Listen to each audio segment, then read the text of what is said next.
Hello viewer, welcome to History and Government lesson. This is Form 2, Lesson 5 with your teacher, Mr. John Gatum. In our previous lesson, we had started on the types of trade, and we were discussing at the regional trade. A good example of regional trade being the Trans-Saharan trade. And on the Trans-Saharan trade, we were able to discuss the origin and some development. And on this origin of this trade and also the organization, I gave you some assignments that you will try so that in today's lesson we shall be able to discuss together. And the question I gave you is explain why a camel or a camel is regarded as a sheep of the desert. Why is it a camel regarded as a sheep of the desert? Remember we said that in the development of this trade, the camel came to replace the horse. The horse was used as a means of transport, and therefore the camel was considered most for this trade. And therefore, it was regarded as a sheep of the desert for various reasons. So this is the reason. One, the camel could track in a long distance without getting water and food. It could carry its own food. It has got a hump. We have dromedary, other types of camel that can actually store water, that can take the animal for a longer distance without getting tired. Number two, it was regarded as a sheep of the desert because camel can carry a lot of luggage, or rather load, without getting tired. Therefore, this is a reason that this animal is regarded as a sheep of the desert. Another thing, the animal has got the way it is made biologically. You look at it, it's well adapted to the desert. You realize that the step, or rather the hooves of these animals, they are made in such a way it cannot sink in the sandy soil, or rather the rock, and therefore it can be managed to walk in the rocky ground, especially that of the desert. So the animal is regarded as a sheep of the desert. In today's lesson, we shall continue on trade, the regional trade, and we shall look at the organization of the trade. We finish up with the organization of the trade. And we are going to see the main trade route. And also, thereafter, we look at the impact of the Trans-Saharan trade. And therefore, on the organization of this trade, remember trade involved people in Western Sudan. That's what we said. In the Western Sudan, the Tuaregs of the Sahara Desert and the Berbers and the Arabs of the North Africa. So, the rich North African merchants gave out the camels, capital, and goods on loan to the traders traveling to the Western Sudan. So the traders, therefore, traveled in a caravan, and this caravan is a group of traders or a group of merchants of about 1,000 camels. For security reasons, they work together because of the security reasons. And therefore, the journey across the desert took about 3 months, and the traders were guided through various routes by the nomadic people. So, let us look at the traders who are involved. Because we said in a trade, there must be parties involved. So the traders who are involved in this trade, we have one, the Arabs, and the Arabs were from the north of Africa. The Arabs from the north of Africa, they financed the trade. They are the one who financed the trade. And remember, these people from the north, they were very rich. They were the North African merchants. They gave out camels, capital, and also goods on loan basis to the traders. And these traders were traveling to the Western Sudan. So the traders, they traveled on a caravan. Once they were given the goods, they were traveling on the caravan. So you can see the Arabs who are very rich. They are the rich people. They are the merchants from the North Africa, very rich. And therefore, they gave out the camels and also the goods to the traders, or rather the middlemen. And these middlemen, they could take the goods all the way to the Western Africa, or rather West Sudan Kingdom. So, number two, parties, or rather the traders who are involved, we have the Tuaregs. The Tuaregs are also known as the Takships, and the Takships, or rather the Tuaregs, they acted as, these are the roles of the Tuaregs, they acted as the guides, or rather they guided the traders. They acted as the interpreters between the Arabs and the traders from the Western Sudan. So these are the people who normally helped in the translation, because there was no any common language. They also maintained the oasis, and the oasis, these are the places whereby there was some waters in the desert, in the Sahara Desert. Therefore, the traders could replenish before they moved in the next mile. And therefore, they are the ones who are responsible for maintaining this oasis. Another role of the Tuaregs, they acted as a middleman. They are the ones who received goods from the Arabs, who are very rich. They could receive the camels, the goods, and therefore they could travel all the way to the Western Sudani Kingdom, that is West Africa. These people also, they provided the traders with the security. They are the ones who provided with the security, and they took care of the caravans by organizing for their food, accommodation, and the rest at their oasis. So these people played a very greater role. You can see the Tuaregs, they are playing a very greater role. They are acting as a guide. They are guiding the traders. They are middlemen. Middlemen, you say, these are people who stand in between the seller and the buyer. They are the ones who are playing this role. They acted as a guide. They maintained the oasis, provided security, and so on. So these were the Tuaregs, this group of people who are very much important as far as the Trans-Saharan trade is concerned. We have the Sudanic people.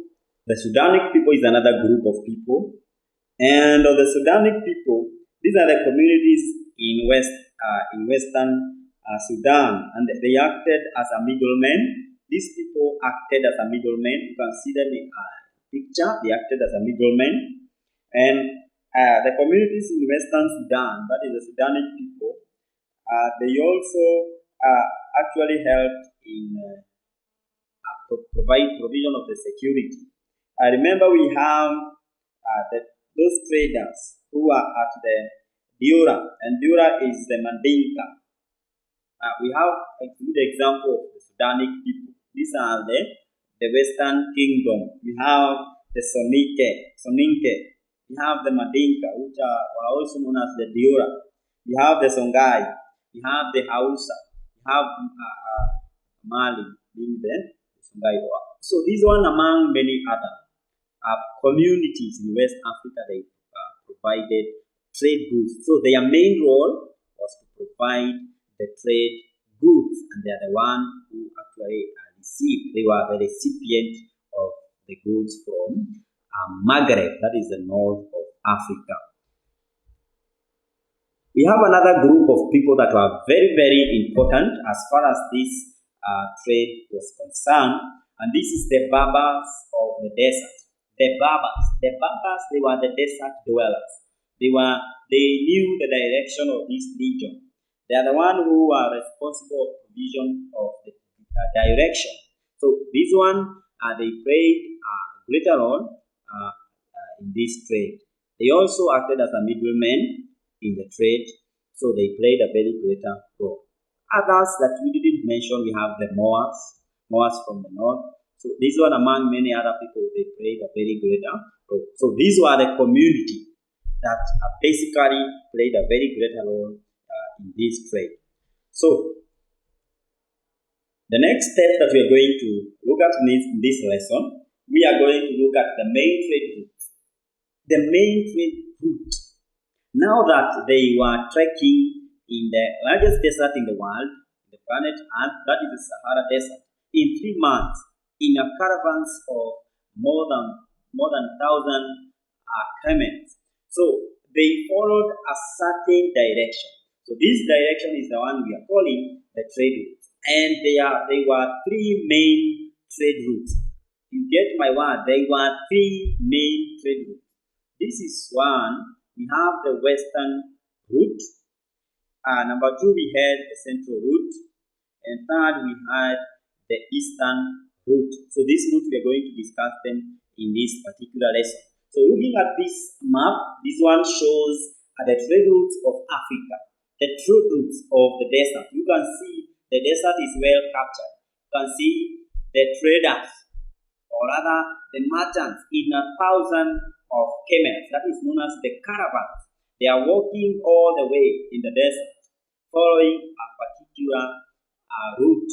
So this trade route, we have said, can be categorized into 3: western, central, and eastern route. So to be specific, the Trans-Saharan trade routes were not all busy at the same time, but the routes were determined by the position of the desert oasis. Because the desert oasis, they played a very great role, because this was the center of replenishment and also refreshment.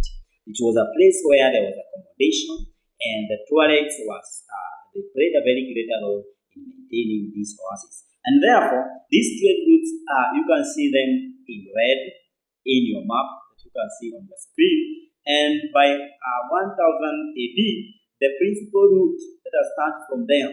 The principal route ran all the way from Fez, to Marrakech, that is Morocco. You can see Morocco at the top of the map. Morocco. It could also move then southwards through a place known as the Sijil Masa. You can see Sijil Masa. You are able to trace the Sijil Masa in your map. From Sijil Masa all the way to Tagaza, and from Tagaza to Adan, and then from Adan to Alata, and also to Adagost. And these routes are linked, basically, it was known as the western route. So this western route basically joined, or rather linked, Senegal with the upper Niger region. And this was the first route. And by the 13th century, some of the places, the trade centers, they emerged because of these trade routes. We shall see this one when we discuss some of the impact of the trade. We have the second route, and the second route in this case, we have the central route. The central route, or the second route, this one rose with the rise of Mali Empire, the Songhai. And the merchants, they preferred to travel from Algiers through Fez and the Sijil Masa and the salt mine. The salt mine was a salt mine of Tagaza. You can see them in your map. And the result, it ended to a place known as the Walata. So this was basically the central route. So the third route was from Tunis. The third route was from Tunis, and it went through the Wagla, the Gadames, the Tuat, Gao, all the way to Timbuktu in the north. So this was another third route. So this route, you can also see them in your map, demonstrating this route. And you can see route being labeled, these dashes. And the third route, the fourth route, this stretched from Tripoli, that is the eastern route. It stretched from Tripoli, that is the modern Libya, through the Gadames, the Gat, Agades, the Katisma, all the way to Kano in Hausaland, or rather in Hausa. So lastly, there was another route on the eastern route, that is the fifth route, which started either from Tripoli or Cairo. You can locate Cairo, that is in Egypt. Started all the way from either Tripoli. This route started from Tripoli or Cairo, that is in Egypt, and ran the southward. This one ran southward through the Mazouk or the Fezan, the salt mine of Bilma, then proceeded to Jimmy near Lake Chad, that is in Kanem, Bornu.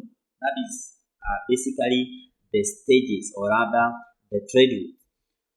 So to summarize these routes, this trade route, you can see them.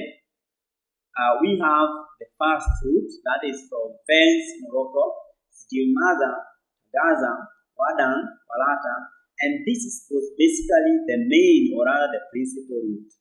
You get this. The main route came all the way from Fez, Morocco, Stilmaza, ending at Walata.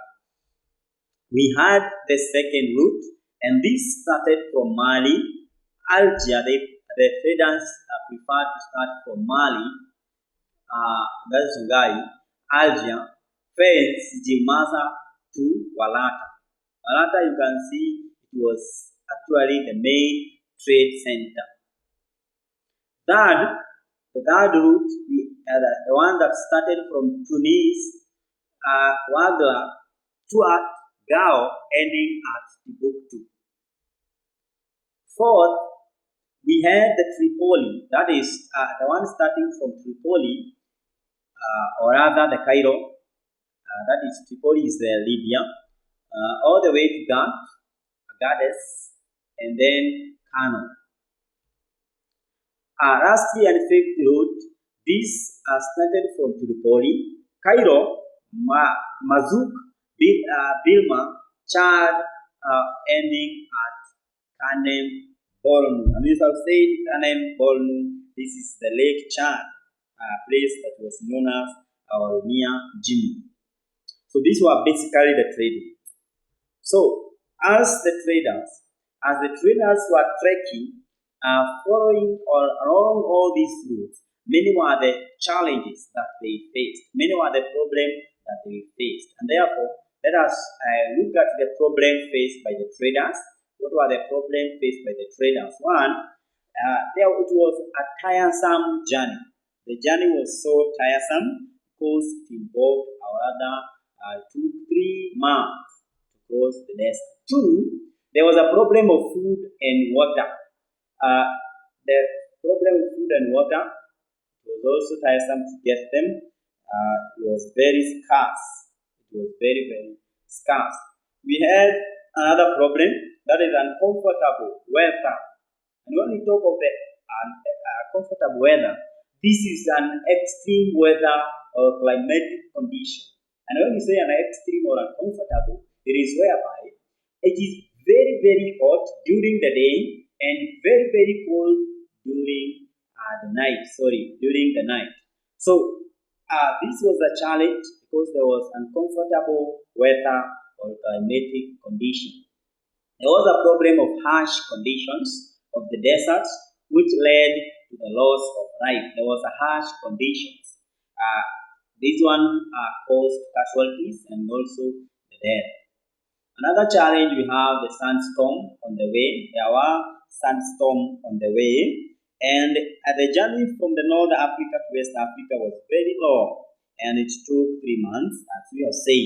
And therefore, the caravans they had to trek through the sandstorm, and also the rare rainstorm. So this one make them rather delayed them from reaching to the trade market. We had the problem of accommodation and also rest houses in the oases.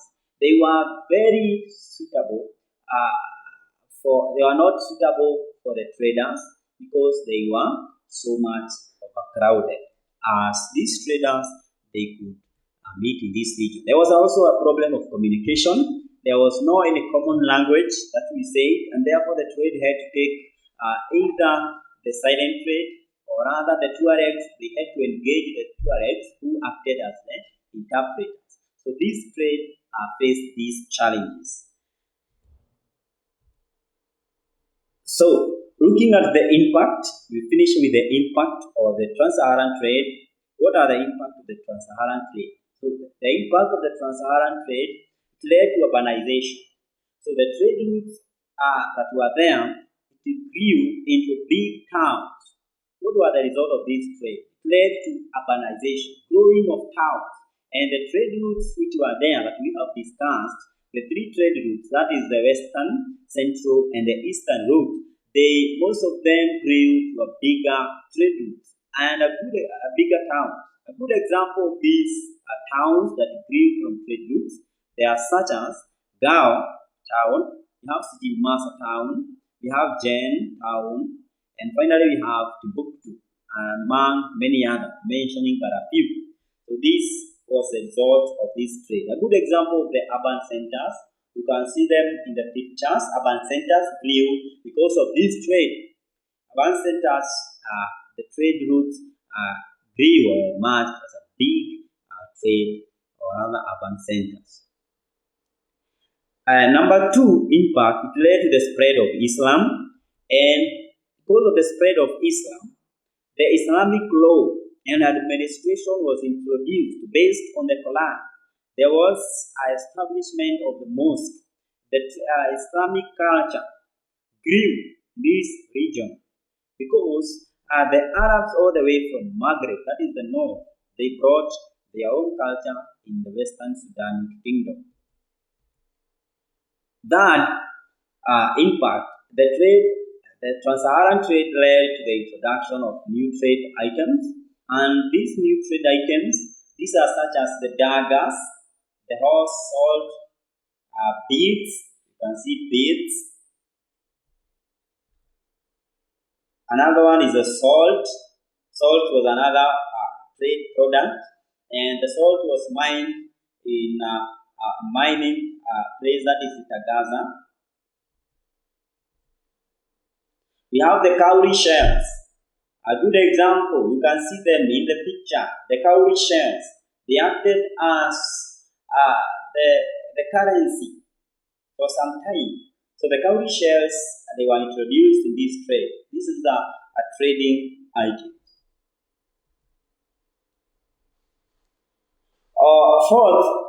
Fourth, we had the introduction. It led to the introduction of formal education. Led to the introduction of formal education, and this one was introduced by the Arabs. So the Arabic literature and philosophy were introduced. A good example, you can see them in the picture.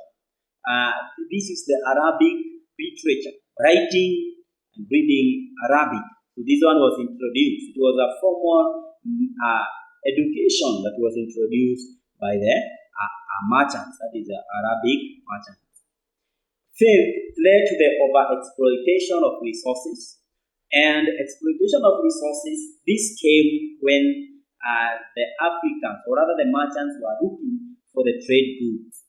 And they could mine some products, get animal skins, the ivory, they could kill the the elephants. They could kill the elephants to get the ivory, and also extract gold, kill these animals to get the animal skins. And this one actually affected the natural resources. It actually affected the natural resources because of killing that was due to over-exploitation of resources. This one has come to the end of our lesson today. And on this lesson, I want to give you some assignment that you will try at home. And I want you to try this question. You discuss the impact of Trans-Saharan trade. That is the only question I want you to try. So that in the next lesson, we shall go through this together before we start the next lesson. So thank you for following our lesson. You can always contact us at Limu TV through the number on your screen. Either you SMS us through the number 40007, or in our Facebook page. You can always get us at a Limu TV page, and our Twitter handle is at a Limu_KE. So I am so glad you are watching a Limu TV. This is your TV station where you watch none. So thank you. Stay tuned till we meet in the next lesson. This is your teacher, Mr. John Gatuma. Thank you.